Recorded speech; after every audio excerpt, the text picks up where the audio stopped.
Pour commencer, parlons d'un sentiment que je pense beaucoup de monde connaît. Cet épuisement, un peu sournois, qui s'installe quand on passe son temps à lutter, à insister, à se battre contre le courant. La question paraît simple, n'est-ce pas? Mais quand on s'arrête 2 secondes pour y penser, c'est une fatigue bien particulière. Ce n'est pas juste la fatigue physique d'une grosse journée, non, c'est cette lassitude profonde qui vient de la volonté de tout maîtriser, de forcer les choses à aller dans notre sens. C'est une fatigue qui s'installe, souvent sans même qu'on s'en rende compte. Et cette lutte, en fait, elle est partout. On se bat contre le temps, qui ne passe jamais assez vite ou parfois trop. On se bat contre les attentes, celles des autres, mais surtout les nôtres. On se bat contre les autres. Et bien sûr, on se bat contre soi-même. On se met une pression folle pour être plus productif, plus stable. Et le résultat, c'est un paradoxe assez étrange. Plus on force, plus on se sent déconnecté, anxieux et finalement complètement coupé de sa propre nature. Bon, face à cet épuisement généralisé, il existe une philosophie millénaire qui nous propose une toute autre voie. C'est le oui-oui. Un concept qui vient du taoïsme et qui a le potentiel de changer radicalement notre façon de vivre. Alors, le vouet est souvent mal compris. Attention, ça ne veut pas dire être passif ou ne rien faire. C'est pas du tout ça.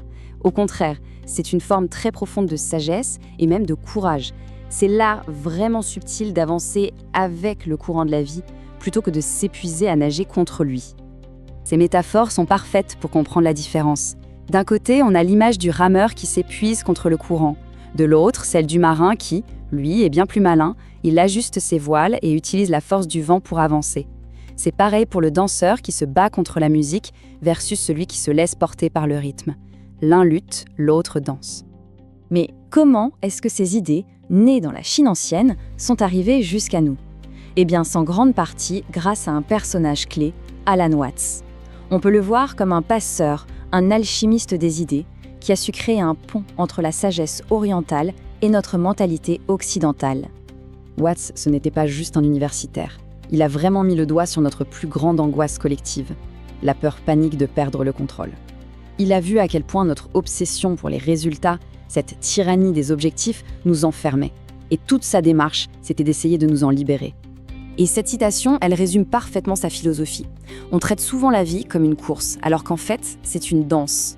Le vouet, c'est juste ça, réapprendre à écouter la musique. Une musique qui, au fond, n'a jamais vraiment cessé de jouer. Pour aller encore plus loin, Watts utilisait une image toute simple, mais incroyablement puissante, celle de la rivière. C'est une métaphore qui nous aide à comprendre d'où vient notre souffrance et surtout où se trouve le chemin vers la liberté. L'image est d'une justesse presque cruelle. La plupart du temps, notre souffrance ne vient pas des événements eux-mêmes, mais de notre résistance acharnée.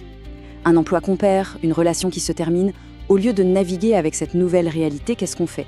On s'agrippe désespérément à ce qui n'est déjà plus là. Et c'est là que tout peut basculer. Au moment où on arrête de résister, on découvre une chose incroyable. La rivière n'a jamais été notre ennemie. Elle devient une alliée.